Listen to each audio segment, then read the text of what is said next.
Ano kaya ang mga susunod na mangyayari sa serye?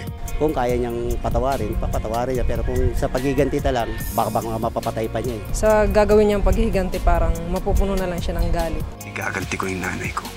Ikaw yung magiging kabayaran ng tatay mo sa lahat ng kasalanan niya. Hindi naman niya siguro sasaktan yung anak niya. Gusto niya lang siguro maghiganti kay Benito. Siguro sila pa rin, bandang huli. Nasundan tayo!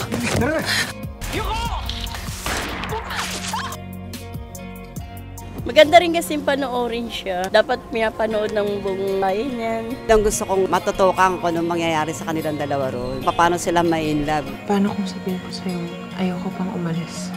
Ayoko madamay ka sa gulong papasukin ko. Hindi tayo uuwi hanggat hindi natin nababawi ang anak ko. Weekdays, 2:30 p.m. sa TV5.